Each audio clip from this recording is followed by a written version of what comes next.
Bollywood drugs connection पर NCB की बड़ी कार्रवाई शुरू हो चुकी है। कल रकुलप्रीत सिंह से पूछताछ होगी, 25 को दीपिका पादुकोण, 26 सितंबर को सारा और श्रद्धा कपूर से सवाल जवाब होंगे। ड्रग्स का ये पूरा खेल सुशांत केस में रिया चक्रवर्ती की भूमिका की जांच के बाद खुलना शुरू हुआ था। रिया 15 दिन से जेल में बंद है और रिया की जमानत 2 बार खारिज हो चुकी है, लेकिन अभी भी अपनी तीसरे बेल पिटिशन में वो कुछ ऐसी कहानी गढ़ रही हैं जिसमें रिया खुद को बेकसूर बताती हैं और सुशांत को बदनाम करती हैं।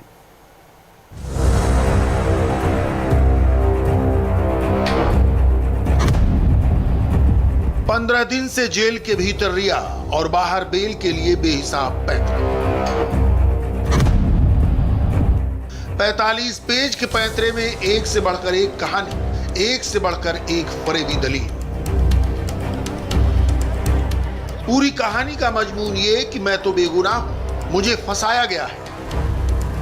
सारा कसूर तो सुशांत सिंह राजपूत का था।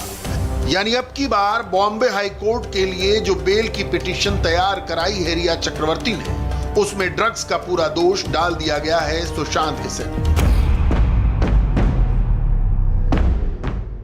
सिर्फ सुशांत सिंह ही ड्रग्स का सेवन करते थे, वही अपने स्टाफ का इस्तेमाल ड्रग्स लाने के लिए करते थे। आज अगर वो जिंदा होते तो ड्रग्स सेवन करने के आरोप में अरेस्ट होते, जिसमें 1 साल की सजा होती, जो कि जमानती है। बेल के लिए गढ़ी ये ऐसी कहानी है जिसके बारे में रिया के ही वीडियो और एनसीबी को मिले सबूत कुछ और कहानी कहते हैं। मगर रिया एक ऐसे शख्स को आरोपों के कटघरे में खड़ा कर रही है जो अपनी सफाई के लिए मौजूद नहीं है।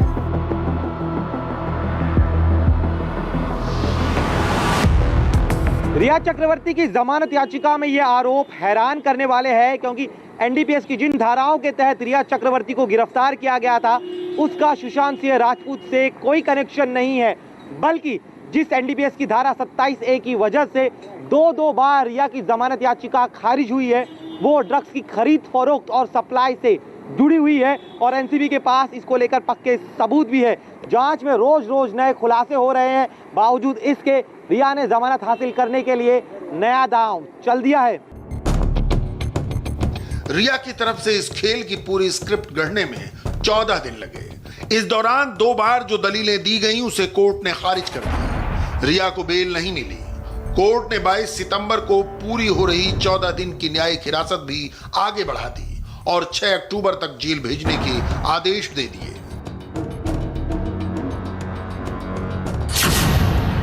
दो बार रिजेक्ट हुई बेल के बाद रिया चक्रवर्ती का फरेबी दांव। फरेब इसलिए कि रिया के एक नहीं कई झूठ पहले से ही पब्लिक डोमेन में है। जिस आरोप में वो गिरफ्तार की गई है उसमें वो लगातार ये कहकर इनकार कर रही है कि वो ड्रग्स नहीं लेती, चाहे तो कोई ड्रग टेस्ट करा ले। रिया का वो फरेब जब तमाम ड्रग चैट्स और पेडलर्स से कनेक्शन के साथ बेपर्दा हुआ तो नया फरेब रचा गया, सारा दोष सुशांत एंड फैमिली पर मरने का। इसमें से पहला है सुशांत की ड्रग हैबिट को खुद से मुलाकात से भी पहले का साबित करना। रिया के मुताबिक वो उससे मुलाकात से पहले ही तमाम बैचलर्स के साथ रहता था। 2015-16 में केदारनाथ की शूटिंग के दौरान ज्यादा ड्रग्स लेना शुरू किया। इसके ग्राउंड तैयार करने के लिए रिया ने सुशांत की फैमिली से खराब रिश्तों की बात भी कही है। बहन नीतू और प्रियंका से झगड़े की कहानी बताई है। यहां तक कि सुशांत के हवाले से परिवार में डिप्रेशन की हिस्ट्री भी गिनाई है। रिया के मुताबिक सुशांत ने बताया था कि उसकी मां को भी डिप्रेशन था। जब वो छोटे थे तब पिता ने दूसरी शादी कर ली थी। इसकी वजह से उनका पिता से रिश्ता ठीक नहीं था। पिता को बाइपोलर डिसऑर्डर था और बहन प्रियंका भी डिप्रेशन की रेगुलर दवाएं लेती है। खुद को बेकसूर साबित करने के लिए सुशांत एंड फैमिली पर रिया की तरफ से पहले भी आरोप लगते रहे। सबसे पहले सुशांत के पिता की दूसरी शादी की बात कही गई जो गलत निकली। इसके बाद सुशांत की मां की मौत डिप्रेशन से होने की बात कही गई, जबकि सच ये है कि सुशांत के मां की मौत डिप्रेशन से नहीं बल्कि ब्रेन हेमरेज से हुई थी। इसके बाद अब सुशांत के पिता के सिंह के बाइपोलर डिसऑर्डर से पीड़ित होने की बात कही जा रही है। हमने जब इस मामले की पड़ताल की तो पता चला कि अब तक उनकी ऐसी कोई मेडिकल हिस्ट्री सामने नहीं आई है। रिटायरमेंट के बाद से वे अपने घर में काफी खुशहाल रहते थे। रिया कहती है सुशांत का घर वालों से रिश्ता खराब था, लेकिन बहनों की शेयर की हुई तस्वीरों में ये कुछ और ही बयान हुआ। रिया की ये पूरी थ्योरी सुशांत के परिवार की तरफ से कई बार झूठी ठहराई जा चुकी है। तो फिर यही थ्योरी बेल पिटीशन में दोहराने का मकसद क्या है? आप इसके इस हिस्से को देखिए जिसमें रिया की ओर से कहा गया है। अप्रैल 2019 में बहन प्रियंका सिंह से विवाद और जून 2019 में बहन नीतू सिंह की मुकदमा करने की धमकी के बाद सुशांत बिल्कुल डिस्टर्ब हो गए थे। तब मैंने और मेरे परिवार ने सुशांत की मदद की। मैंने खुद नीतू सिंह के हस्बैंड ओपी सिंह से कहा कि अगर आप लोग सुशांत पर केस करेंगे तो मैं भी प्रियंका पर मोलेस्टेशन का मामला पुलिस में ले जाऊंगी।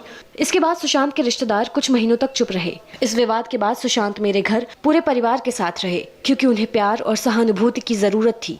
इसी दौरान मैंने नोटिस किया कि सुशांत को गांजा पीने की लत थी। बेल पिटीशन में रिया के दावे के मुताबिक उसने 2019 में परवान चढ़ रहे रिलेशन के दौरान ही कोशिश की थी सुशांत मैरिजुआना छोड़ दे। कुछ दिन पहले वायरल हुए इस वीडियो को देखकर क्या कहिए, जब वो खुद ही मंडली में बैठी कश लगाती दिख रही है। खैर, इस पूरे मामले में सीबीआई की भी इन्वेस्टिगेशन चल रही है और एनसीबी भी ड्रग्स कनेक्शन की पड़ताल कर रही है।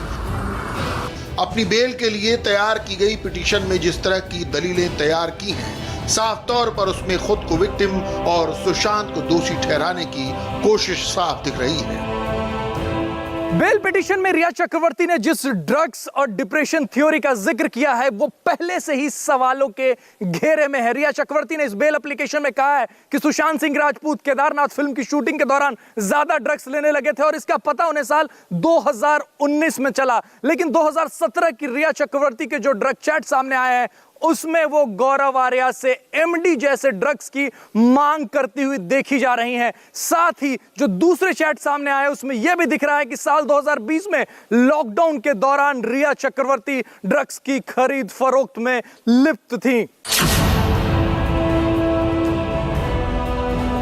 अपने ड्रग सप्लाई की पूरी हिस्ट्री रिया चक्रवर्ती ने ये कहते हुए बदल दी कि सुशांत के घर जो भी ड्रग्स आता था वो सुशांत के लिए आता था और इसके लिए न सिर्फ दीपेश सावंत, सैमुअल मिरांडा और कुक नीरज को जरिया बनाया गया बल्कि उसके भाई शौविक चक्रवर्ती का भी इस्तेमाल किया गया।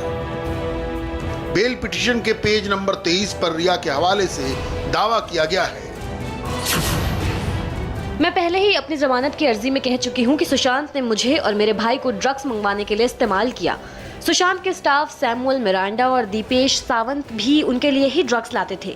सुशांत का कुक नीरज सीबीआई और मुंबई पुलिस के सामने ये बयान दे चुका है कि सुशांत ने अपनी मौत से 3 दिन पहले उसे सिगरेट में गांजा भरकर बेडरूम में रखने को कहा था। सुशांत की मौत के बाद वो डिब्बे खाली मिले, यानी सुशांत ने उसका इस्तेमाल किया था। दूसरों पर आरोप बेशक मंड रही हैं, उसकी जांच आगे एनसीबी करेगा, लेकिन आपके ऊपर जो आरोप है यानी रिया चक्रवर्ती के ऊपर जो आरोप है उन आरोपों में साफ तौर पर लिखा है कि रिया चक्रवर्ती ड्रग्स खरीदती थी, उन्होंने अपने क्रेडिट कार्ड से पेमेंट करी थी, वो सैम्यूल को और शोविक को बोलती थी ड्रग्स अरेंज करने के लिए। और शोविक के बयान बहुत इंपॉर्टेंट है। शोविक ने कहा कि रिया को पता था कि सुशांत सिंह राजपूत दिन में इतनी बार ड्रग्स लेते हैं और वो मंगाया करती थी। और वीडियो सबसे बड़ा सबूत है राजेश, इस वीडियो से बड़ा कोई सबूत ही नहीं हो सकता कि रिया चक्रवर्ती और साथ में सुशांत सिंह राजपूत साथ में गांजा पी रहे हैं अपने इसी वाले घर में, माउंट ब्लैंक का जो घर है जहां पर बॉडी मिली थी। तो अपनी दलीलें एक आरोपी के तौर पर और आरोपी के वकील के तौर पर दे रहे हैं रिया के वकील। रिया की पूरी 45 पेज वाली जमानत अर्जी इस तरह की कहानियों से भरी है जिसे देखकर लगता है रिया पूरे मामले को कानूनी दांव पेच में उलझाने की कोशिश में है, क्योंकि सुशांत की डेथ मिस्ट्री और रिया का ड्रग कनेक्शन, इन दोनों की जांच अलग एजेंसियां कर रही हैं और रिया पर जो आरोप फिलहाल लगे हैं वो एनडीपीएस एक्ट की धाराओं में लगे हैं। इसका सुशांत की डेथ से कोई लेना देना नहीं है, लेकिन रिया ने अपनी बेल पिटीशन के हर पेज पर सुशांत का ही जिक्र किया है। इसके साथ जमानत का आधार तैयार किया है कि वो पूरे मामले में पूछताछ और 3 एजेंसियों की जांच की वजह से तनाव में है और जेल में उसकी हालत कभी भी बिगड़ सकती है। जांच में वो आगे भी सहयोग करेगी और कहीं भागने वाली नहीं है, लेकिन सवाल है कि कोर्ट क्या रिया की घड़ी इस नई कहानी को कबूल कर लेगी? ये तो बेल पाने के लिए रिया चक्रवर्ती की दलीलें थीं, लेकिन आने वाले 3 दिनों में 4 टॉप बॉलीवुड एक्ट्रेसेस का भी सच से आमना सामना होने जा रहा है जब एनसीबी के दफ्तर में उनसे सवाल जवाब होंगे। इस पर एक रिपोर्ट एक ब्रेक के बाद।